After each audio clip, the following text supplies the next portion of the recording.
Je pense qu'un oracle peut convenir tant à une personne qui se dit cartésienne, tant à une personne qui se dit spirituelle, parce qu'il peut y avoir énormément de critiques ou de catégorisation ou de stéréotypes autour d'un oracle, alors qu'un oracle, c'est un outil qui aide à prendre du temps pour soi et à s'écouter. C'est un outil qui aide à s'engager envers soi, c'est-à-dire à faire une pause pour pouvoir prendre du recul. Avec un oracle, on peut écouter soit ses propres pensées, son intuition, ses énergies, communiquer avec ses guides. On peut faire énormément de choses. Mais un oracle, aujourd'hui, dans cette société où il faut toujours aller très vite, avoir énormément de choses à faire, être sur 10 projets en même temps, c'est un outil qui permet de prendre du temps pour soi. C'est un outil qui permet d'être à l'écoute de ses besoins, de ses ressources, de ses limites. Donc c'est un jeu de cartes avec un livret. Et dans ce livret, il y a toujours une explication d'utilisation de l'oracle. Évidemment, c'est une proposition, parce que pour moi, un oracle devient vraiment le nôtre lorsqu'on l'utilise à notre façon. Très souvent, il y a également un message sur les cartes. Ça permet de savoir où on va. Par contre, ce qui est vraiment intéressant, et s'il y a une magie qui existe quelque part, elle est là, c'est tous les ressentis que l'on va avoir quand on va tirer les cartes. C'est-à-dire, qu'est-ce qui s'éveille en moi quand je regarde telle carte? Quels sont les ressentis physiques, les émotions, les sensations, les souvenirs, les pensées? Qu'est-ce qui se passe? Alors, comment on démarre? Donc, en sortant le jeu de cartes du coffret, ce qui est intéressant, c'est de le prendre dans les mains et d'y mettre notre énergie. On prend un petit temps d'intériorisation pour mettre notre énergie dans le jeu.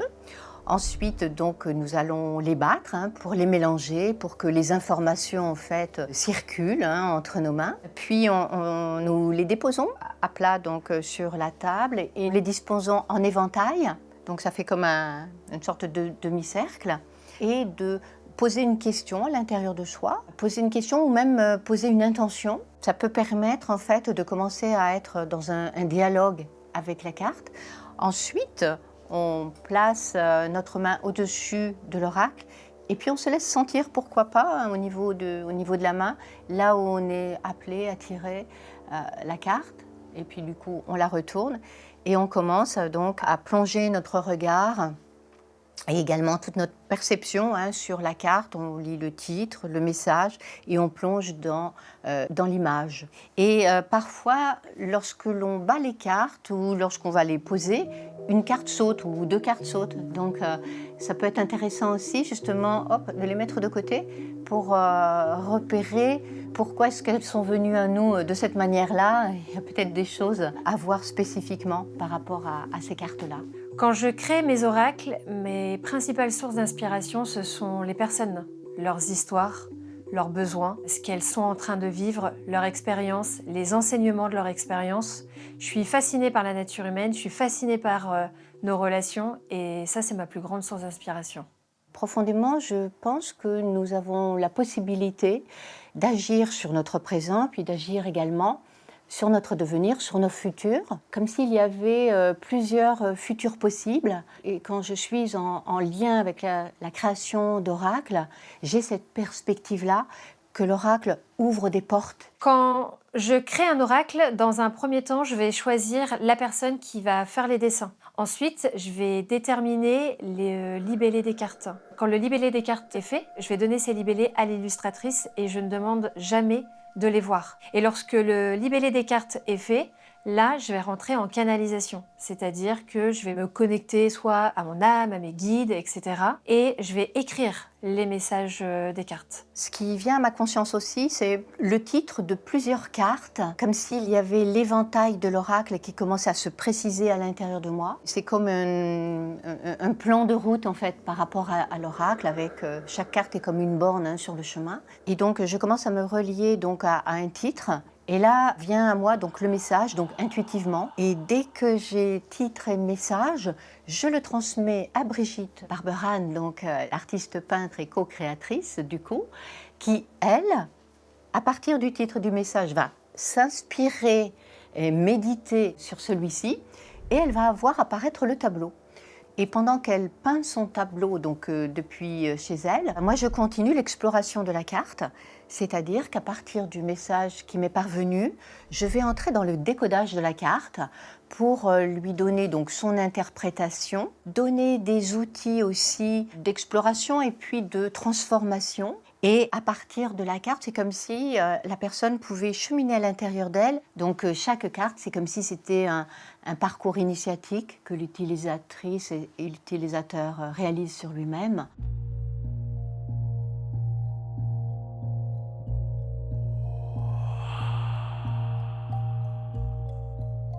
Moi, je suis passionnée d'oracles, j'en ai des centaines et des centaines. Et j'avais besoin de mettre une dose de légèreté dans les oracles d'aujourd'hui, rendre les illustrations moins lourdes, moins chargées en informations, parce que trop d'informations, ça peut perturber. Et cette légèreté, cette douceur, Amanda l'avait dans son art. Et c'est comme ça qu'on a créé 5 oracles ensemble. J'ai eu également un énorme coup de cœur pour Natasha Bird, qui a tout un univers de femmes fleurs, un univers engagé, un univers féministe. Et on a créé aussi un oracle ensemble. Et ensuite, j'ai rencontré Daphna Seban, qui est une américaine. C'est totalement un autre univers. C'est des illustrations complètement différentes.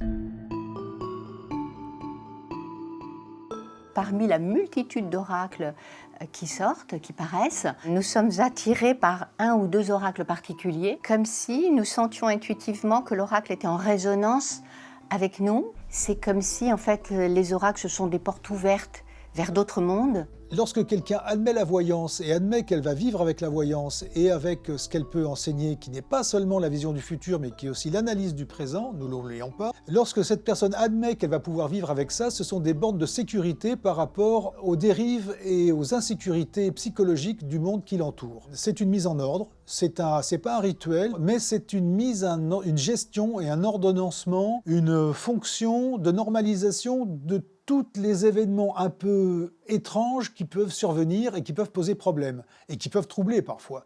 Donc vous allez avoir une aide à la décision et à la lecture psychologique de l'environnement dans lequel vous êtes.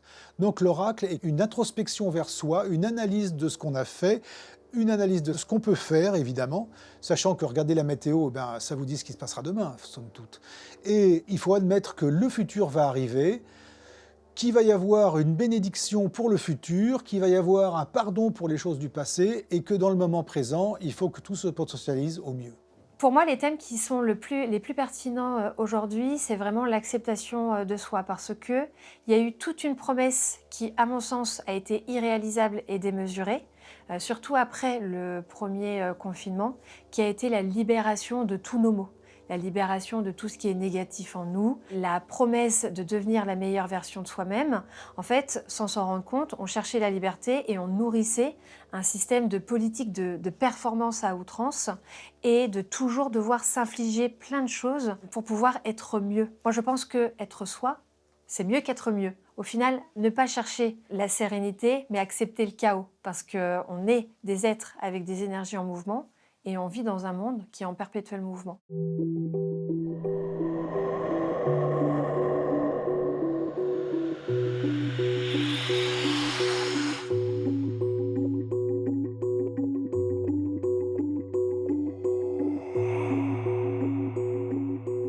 Quand on parle de scepticisme vis-à-vis de la divination, c'est bien aussi de distinguer deux choses.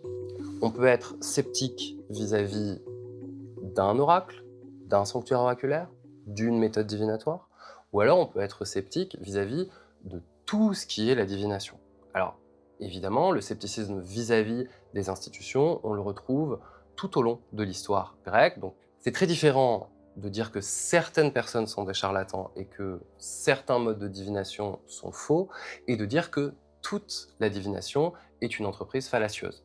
Ça, c'est un point de vue qu'on va retrouver davantage chez des sceptiques. À l'époque, il y avait des détracteurs et du scepticisme par rapport aux oracles, puisque même un auteur comme Cicéron, qui était un avocat à la base, a écrit des ouvrages sur les dieux, le Natura Deorum, ou sur la divination. Il a écrit le De Divinatione, où il tire à boulet rouge sur les oracles et il dit que tout ça, ce sont de pures conventions entre des crédules et des exploiteurs de crédulité. Et en fait, s'il écrit ça, c'est que ça rejoint beaucoup d'opinions. Il y a aussi, il présente l'objection du conditionnement, c'est-à-dire que si on vous dit que vous allez faire un voyage, vous allez de toute façon dans votre vie, un jour ou l'autre, faire un voyage.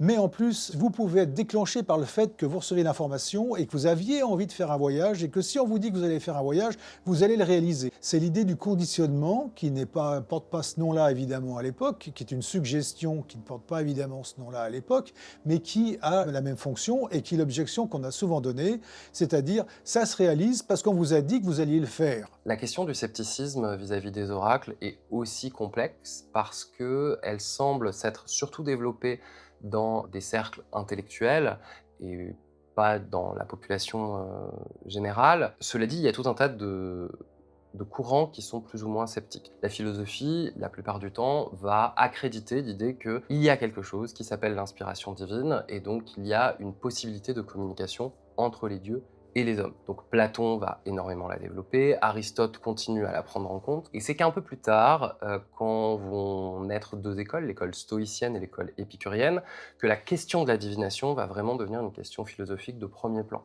Pour les stoïciens comme pour les épicuriens, les dieux sont des personnages extrêmement importants, mais qui sont un petit peu lointains et hors du monde. Pour les stoïciens, ils peuvent donner des informations aux hommes, ce qui explique que la plupart des stoïciens donnent du crédit à la divination, contrairement aux épicuriens qui pensent que les dieux existent bien, qu'ils sont hors du monde, mais qu'ils ne s'intéressent pas du tout aux hommes, et donc que la divination n'est pas véritablement quelque chose de sérieux.